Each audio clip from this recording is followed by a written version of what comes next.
Please welcome to the podium a man who is another of our greatest filmmakers, whom I know Abbas cherished and loved, and whom I'm most happy has agreed to join us here today, Martin Scorsese.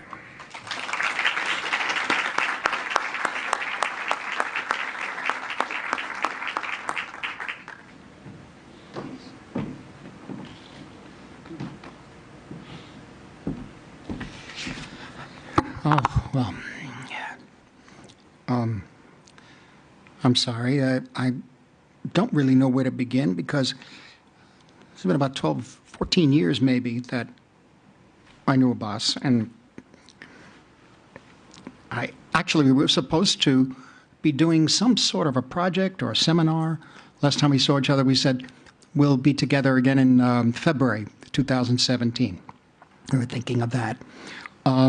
And over the past 12 or 14 years, we've met in different places around the world: Paris, New York, Marrakesh a lot. In Marrakesh, he'd have me come to some of these student gatherings that he had, or seminars, and then have me speak and then play tricks on me.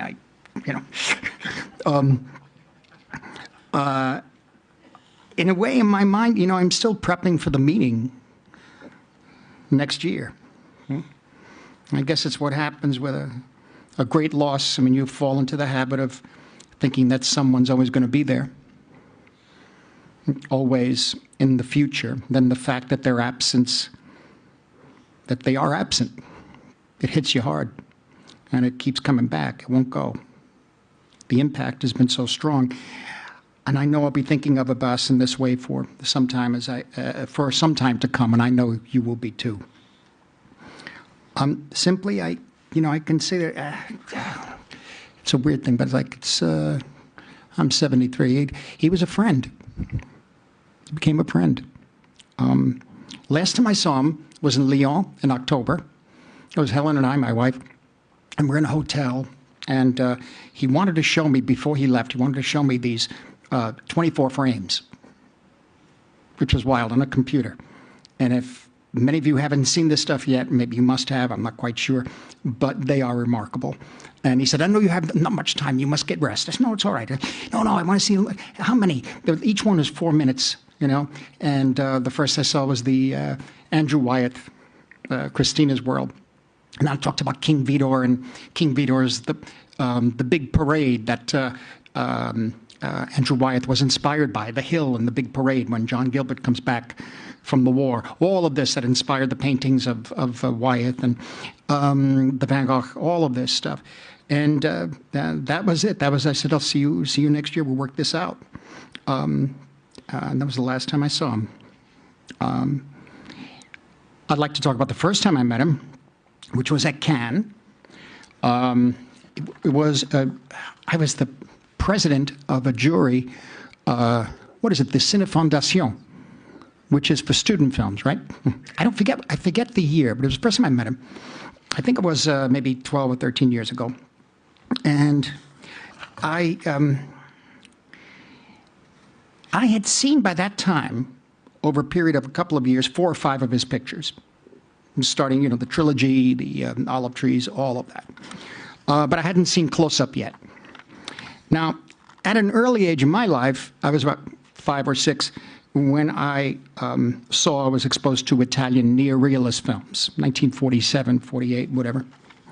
And for many reasons, I was shocked by these films, by the purity and by the truth of the Italian cinema that I saw. The Open City, Paisa, Shoeshine, Bicycle Thieves. And I know Abbas loved these films too, I believe. Now, the interesting thing is, after I saw 4 or 5 of his films together over a period of a few months, I found that I experienced that same impact 65 years later.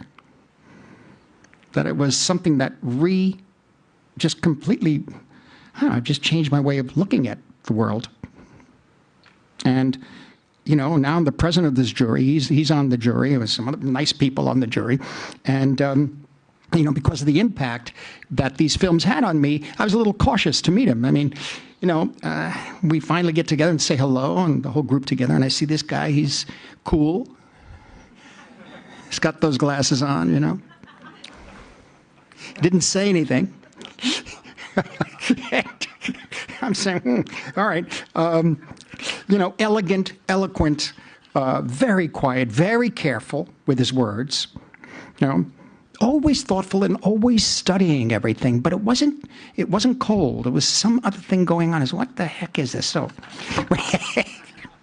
we spent the first day. I forget how many days we had of looking at these films. We spent the first day looking. And quite honestly, I was in the middle of my own morass of making pictures, and there's lots of pressure and that sort of thing. We're in the carousel of Cannes, all that madness, New York, L.A. And at the end of the first day, they all suggested that we get together and maybe I give some guidelines for the jury as to how to proceed, as to what we think would be a good film or not, et cetera, et cetera. And I did that. But I really had no idea. I just really had no idea what a criteria of judging. In the first place, judge a film is a problem. Now, judging student films, 20 a day, I didn't really know, and I babbled on for a little while. And I said, you know what, why don't we please give me till the morning. Let me see another group of these films till lunchtime tomorrow. Then maybe I'll get my head together in terms of just the jet lag, everything. And he was sitting there, and then he said, may I say something? I said, of course. He said, can I suggest that today many short films are made merely as examples of a story that the filmmaker wants to get to make into a feature in the commercial world. He said, what if we just experience these films as films in and of themselves, not made with any agenda? And I said, well, that's the man. That's the guy. I said, you got it. That's the way to go. You're right. You're right. I said, yeah, for me, what he was talking about really is the film itself, the experience itself, the film in and of itself, contingent on nothing but itself, has to stand on its own. And this was actually the kind of thinking and the way of seeing the world that I needed, and not only in cinema, but in my life, really. And what put us in the room in the first place was our love of cinema. We weren't there to have, to judge something for 3 days. It's not easy. It's not a pleasant task. But it was an extraordinarily difficult time. But our love of cinema is what put us in the room in the first place. Our love of film and our love of movies. And what does it mean to love movies, to love cinema? There are camera movements, there's editing, there's non-editing, angles, style, spectacle. And I guess to a certain extent that's all true. You take that into consideration. But all these things add to a certain love of cinema, right? But technique and technical sophistication affects us only to the extent that they help work to create simple, direct contact between the filmmaker and the audience. Really, because for us, or people who make film, who love film, cinema is life.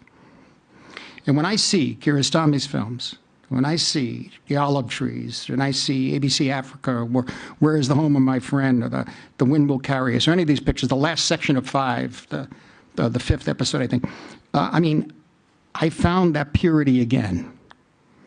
I found that I wanted to spend the time with the people in these films. It was like a cleansing to spend time with the spirit of those films, those worlds, the spirit of the artistry, which makes me see people in the world in a new, refreshing, and hopeful way. Yeah. Simplicity, we talk about simplicity with Kiarostami, of course, of us, but purity being the key, but it's not easy. Many of Abbas's features are complex. Taste of Cherry is very complex, and Certified Copy, which is a beauty, is certainly complex. But they're there to be peeled away to get to the essential core at the center. And I'm thinking of Close-Up. I've been thinking of Close-Up since I've seen it after that festival, which, by the way, we had a great time at. Became very good friends. I'm thinking of Sabzian. Is that how you pronounce it? Yeah. in close-up when he's speaking before the court about why he pretended to be Moshe Makhmalbaf. Quote, "They gave me their attention." He's talking about the family now that he deceived. "They gave me their attention and respect," he says of the family. Quote, "Because of my passion for cinema, and above all because they respected me and supported me morally, I really got into the part. It encouraged me to play the role better, to where I even felt I was a director. I really was. But when I'd leave and I'd head back home, I'd have to shed the character," unquote. You know, what he couldn't do in his everyday life, the life of a poor guy who couldn't even afford to buy his kids some treats,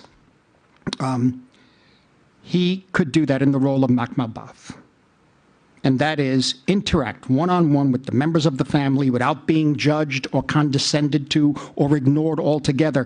Through the experience of cinema, creating cinema, even without film and the camera, he exists and he matters. You know, why did he have to play the role of a director? Well, he could have been a businessman, but it's not about money. It's not about money. It's about mutual respect. It's about humanity. And it's really the cinema that's inspired him. It's maybe a definition of cinema itself. Maybe it's the reason why we create, to matter, to exist. So I'm so moved by this. I was so moved by that film. That was a complete change in terms of seeing the world again. I know I'm repeating myself, but it really is an extraordinary film. And I've recommended it over the years and shown it at festivals. I looked at it again recently, right before this tragedy. Right, and then, you know, I've seen it many times. I'm thinking about it many times since we had the shocking, devastating news of this great artist's death. But when I think of Abbas's work, it is the cinema which ties us all together.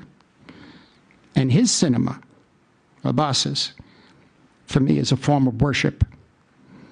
It's an act of faith. So rest.